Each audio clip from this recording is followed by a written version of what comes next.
YouTube, what it do? It's your boy TWV checking in for another edition of the NXT recap and review. Like I said, every single week, NXT is the home of women's wrestling. We had another jam-packed episode showcasing several women on the roster. The main event side in the men's division is getting interesting between Javon Evans, Trick Williams, and Obafemi. Ricky Starks is on the rise and has his eyes on the North American Championship. That being said, let's get into the review. The first in-ring action of the night was Jaida Parker versus Stephanie Vaquer for the NXT Women's Championship. The bout commenced with Parker asserting dominance through a series of body slams and a backbreaker, aiming to weaken the champion early on. Vaquer responded, executing a 619, showcasing her agility and resilience. The momentum then shifted when Jordynne Grace appeared ringside, distracting Parker. Seizing the opportunity, Vaquer rode on Parker for the pinfall victory, retaining her title. Post-match, the faction Fatal Influence compromising the Fallon Henley, JC Jane, and Jasmine Nix ambushed Vaquer, leaving her vulnerable ahead of her second title defense later in that evening. Despite the assault, Vaquer displayed remarkable endurance and determination, definitely embodying the spirit of a fighting champion. I loved everything about this match, of course. Big Jaida Parker fan, huge Stephanie Vaquer fan. This was a great back and forth. Jaida Parker showed a lot of offense and showed that she is a main event caliber player down there in NXT. Stephanie Vaquer, of course, is La Primera. She was going crazy, of course. I did like that we did incorporate Jordynne Grace because of what Jaida Parker did last week when she was coming out to challenge Stephanie Vaquer, where she basically bum rushed her and knocked her out and all that. So I like how this is building. I do see this building to Stand to Deliver being a triple threat match. I don't know if it's a double title triple threat match or it's just an NXT Women's Championship. I don't know. I don't know if Vaquer would do double duty again at Stand to Deliver. That would be amazing, but it's WrestleMania weekend. That's a lot of work to put in during that weekend when they're doing so much more, outside of just wrestling. They have events, interviews, meet and greets, autograph signings. They're probably showing up to special events. It's WrestleMania weekend, so it's gonna be lit. But I loved everything about it. Jaida Parker is definitely, in my opinion, the next women's champion. But I feel like they go Jordynne Grace and then Jaida Parker catches it sometime during the summer. But they're building her up just to be, they're building her up beautifully. So I love everything about it. With that being said, let's get to the next one. The next segment showcased Trick Williams and Javon Evans in the backstage segment. Tensions have been flaring between Trick Williams and Javon Evans. The confrontation began with Williams underestimating Evans, leading to a heated exchange where Evans asserted his determination to prove himself as a championship contender. Williams retorted, implying that Evans lacked the experience to understand the pressure of holding the title. So this is basically just a slow burning feud of just Trick Williams still wanting to chase the title at the Obafemi. Javon Evans is wanting to get in that pitch as well, and still trying to be friends with Trick Williams while he's on the rise too. But like Javon Evans is only 20 years old. He's like the rookie around there, so nobody really listens to Javon Evans, even though he has so much potential and he's so great already. So just a slow burning feud. Like Javon Evans told him, he's gonna prove him wrong because Javon Evans later in the evening had a Heritage Cup match, and he told Trick, he's like, I'll be a champion by the end of the night, so I can show you and prove you wrong.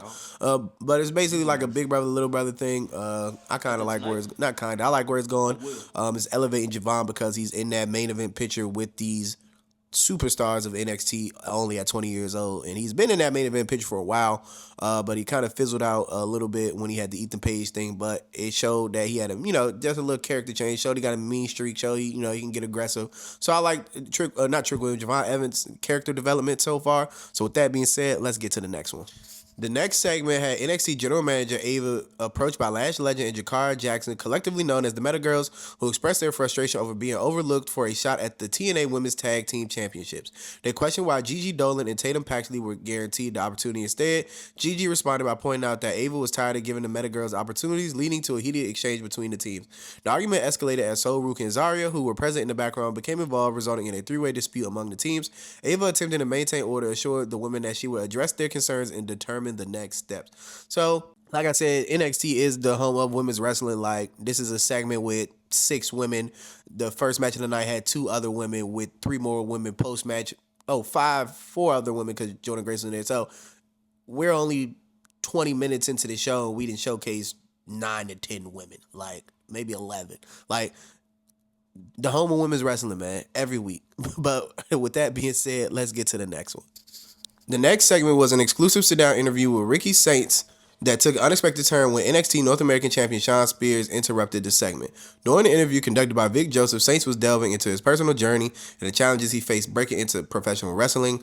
Like Saints has said that he slept in his car at one point. He didn't know what he was going to eat that weekend, but he was chasing his dream, so he didn't care until he broke into the industry. The conversation was abruptly halted as Spears entered, dismissing Joseph to take over the discussion. Spears questioned Saints about his absence from the Culling Spears faction, insinuating that Saints perceived arrogance was the reason for his exclusion, because Spears said, he's known Ricky Saints a long time and he's still the same guy from the last time he spoke to him. So, of course, his arrogance and his ego is the reason why he is where he's at today.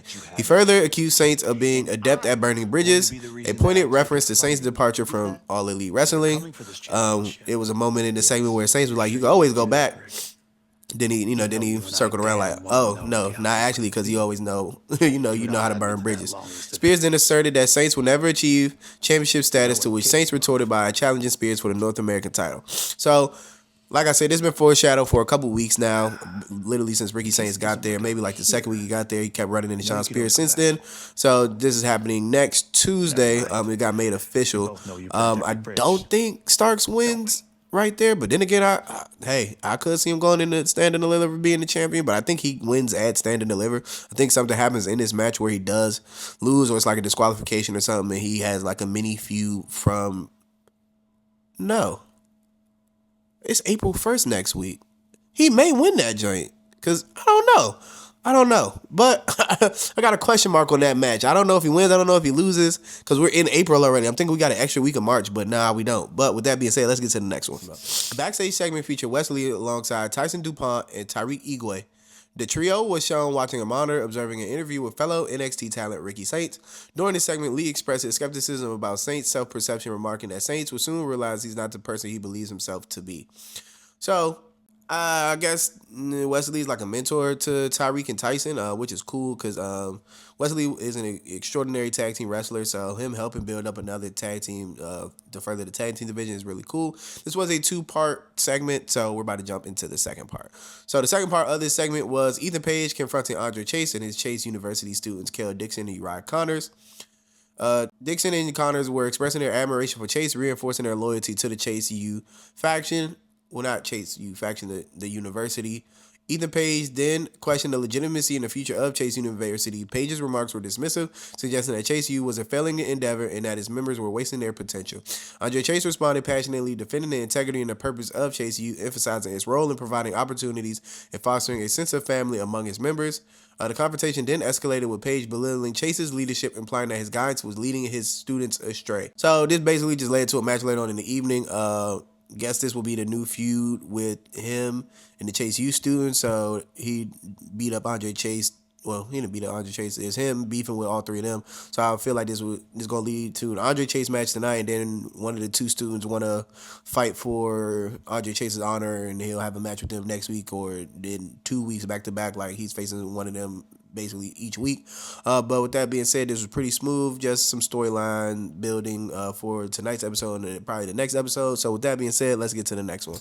The next in-ring action was a match with Hank Waller and Tank Ledger facing off against Tyriek Igwe and Tyson Dupont. Prior to the match, Hank and Tank encountered the Motor City Machine Guns, Alex Shelley and Chris Sabin backstage, who offered them words of encouragement, signaling a nod of approval to the up-and-coming duo. In the ring, Hank and Tank started with high energy, aiming to dominate early. However, the more seasoned team of Igwe and DuPont capitalized on a pivotal distraction. Wesley intervened by diverting the referee's attention, which allowed Igwe and DuPont to exploit the moment and secure the victory. So this was a really good tag team match. Kind of one-sided in my opinion. Igwe and DuPont definitely need more reps because Hank and Tank were basically leading the entire match, and then, at the end it just shifted because of the distraction. But I like seeing the tag teams get reps on NXT because they just showcase a different superstar, so I'm a fan of it. Hank and Tank are a really good tag team. I wouldn't be surprised if they are the team, since they're getting so much of a push the last couple weeks, to defeat Fraxium, because Fraxium is kind of shaky. They've been kind of teasing a breakup between them for a little second as well, like here and there. Actually, maybe like the last year. So I think they're finally going to probably pull the trigger on it this year. I don't know if Axiom and Frazier get called up. Axiom did have that match last Friday against Gunther, and that was basically his coming out party. So I do feel like they'll probably break them up going into Stand and Deliver or at Stand and Deliver. They'll have their little feud, and then they'll probably get both called up or probably get drafted up because, man, these are two good not heavyweights, but heavyweights having that mid card. They can be IC champion, US champion, whichever way you want to send them. But they're so freaking talented in the ring, so I definitely see that happening. With that being said, let's get to the next one.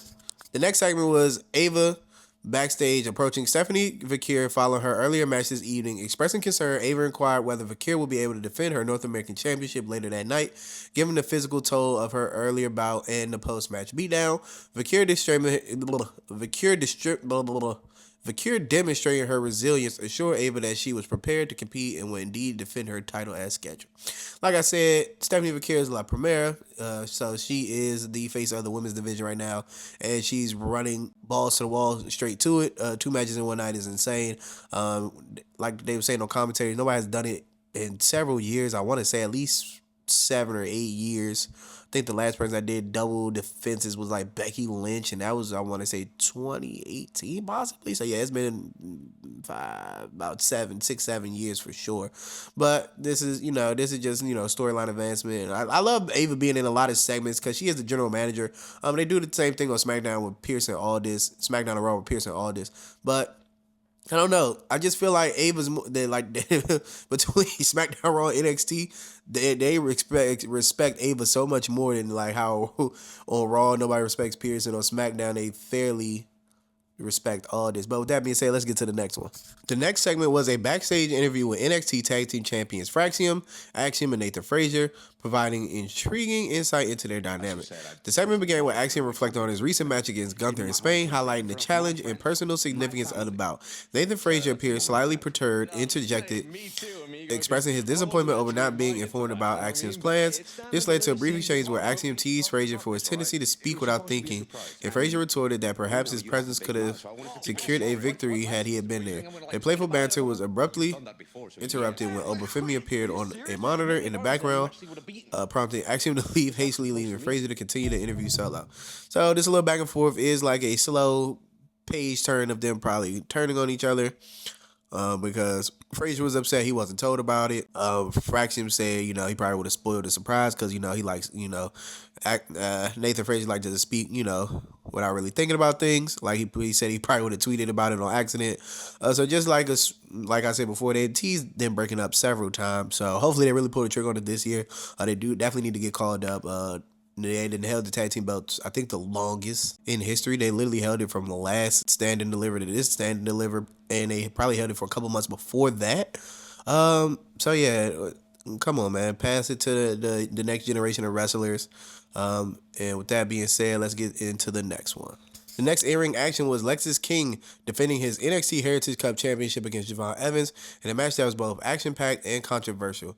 The bout was contested under Heritage Cup rules, where Lexis King has changed them since he's become the champion / cup holder. So it's 1 fall to a finish. It's no rounds, none of that.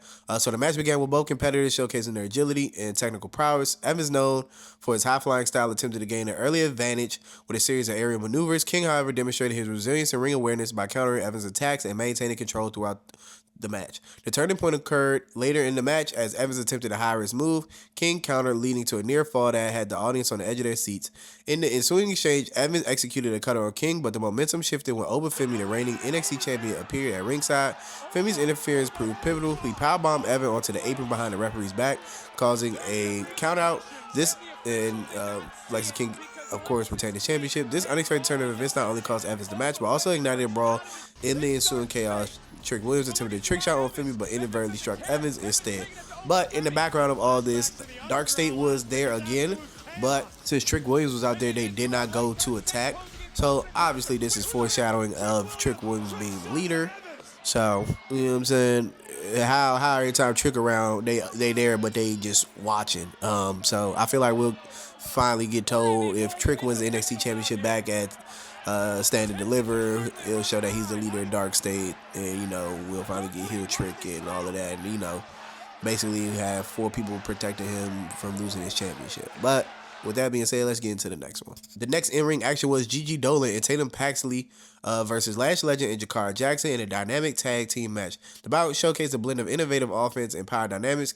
Paxley initiated the match with her unpredictable and chaotic style, utilizing unorthodox moves that momentarily unsettled Legend. However, Legend's superior strength allowed her to counter Paxley's tactics, asserting dominance with her power moves. The turning point occurred when Jackson attempted an elbow strike, but inadvertently struck Legend. Seizing the opportunity, Dolan and Paxley executed their finishing maneuver, the Cemetery Drive, to clinch the win.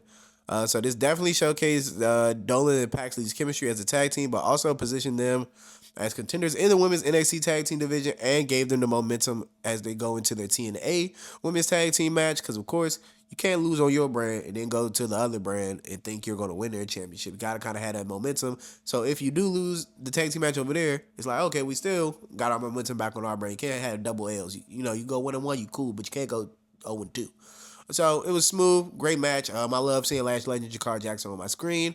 Gigi Dolan and Tatum Paxley, wasn't expecting them to be such a good tag team, but I do enjoy them as individual competitors, but I do like them as a tag team as well. So with that being said, we're adding more women to the tag team division as well. Like I said, another showcase of 4 women. So with that being said, let's get to the next one.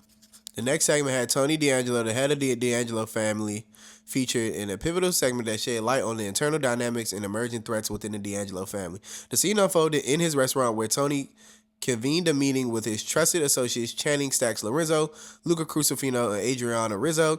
He tasked them with gathering intelligence on this mysterious group known as Dark State, expressing concern over their recent interference in his affairs.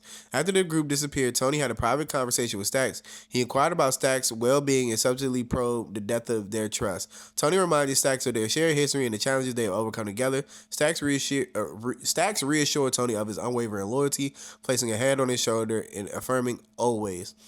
So this segment definitely was a masterclass in storytelling, blending the elements of suspense and definitely a lot of character development. It definitely highlighted the family bonds between the D'Angelo family, but then it definitely set the stage for Stacks possibly turning on Tony D. I feel like all of this is going to get pulled the trigger on that Stand and Deliver because like Stacks took a long dramatic pause and got up and put his hand on Tony D's shoulder like always. And you know what I'm saying? So Stacks has been the underboss for like 5 years now. So it's about time Stacks went on his own, or like I said before, the Tony D character is great for NXT. I don't think it will work on the main roster. I do feel like it will work on the main roster, me personally, but as a broader thing for like casuals and just the bigger scope, I don't think it works because people will shit on it too much. They won't let it cook like how it does down in NXT, unfortunately. But I love this segment. Definitely advanced the storylines between the D'Angelo family and just their internal turmoil, just with all the different things happening. And like, I won't say Stacks is overstepping, but Stacks, is basically like, hey man, like I can lead the group as well type of thing. So either it's going to go with, them breaking up or they figuring it out. But with that being said, let's get into the next one. Next in-ring action was Ethan Page facing Andre Chase in a singles match that showcased both competitors' resilience and determination. To start off the match beforehand, when Ethan Page was coming out, Ricky Starks just walked out during his entrance and like shoulder bumped him slightly and walked to the commentary desk. And so Ricky Saints was on commentary for this match. But back to the match. The bout began with Chase, accompanied by his supporters Kel Dixon and Uriah Connors, taking the fight to Page with aggressive strikes and high-impact moves. Page, known for his tenacity, absorbed the offense and strategically shifted the momentum in his favor. He targeted Chase's midsection, aiming to weaken his opponent's core. Despite Chase's valiant efforts, including a near fall after a spinning DDT, Page's experienced and calculated approach prevailed. He executed his signature Twisted Grin finisher, securing the pinfall victory. Following the match, Page addressed Ricky Saints, who had been providing commentary during the bout. This interaction led to a confrontation with Sean Spears, blindsided Ricky Saints, attacking Saints, and adding further intensity to their feud. So, like I said, Ricky Saints has the target on his back. He was kind of beefing with Ethan Page out the gate when he showed up. Now he has Shawn Spears, aiming for his head because he told Shawn Spears he's coming for his title. So I like it. They throwing Ricky Saints right into the fold, right into, and not the mid-card fold because Ethan Page is the main eventer. He's just in the mid-card right now. But Ricky Saints is definitely going to get the North American Championship and then become NXT Championship probably later on in the year. But I loved everything about this. Definitely, future storyline building. So with that being said, let's get to the next one. The next segment was Trick Williams being interviewed in the parking lot where he addressed recent events involving Dark State. Williams acknowledged that Javon Evans had been a distraction and clarified that his primary focus is on the NXT champion Obafemi. He then distanced himself from Dark State, stating that ain't none of his business. We all know you part of the faction because how the faction show up while you around and they don't do nothing. They just staring around. But when you're not around, they going and beating people up and they beating up the two people that you beefing with. You beefing with Obafemi. They beat up Obafemi at Vengeance Day. They beat up Javon Evans in New York. In every segment since then you either been beefing with Oba or you've been beefing with Javon. You win on this. Unless some crazy out of left field way, it's somebody else that's completely pulling the strings, which I doubt happens. You the leader, bro. You the leader. All the signs point to you, bro. Like, where the meme when the little dude connected all the dots and he's staring at the screen looking crazy? Yeah, bro. That is you, bro.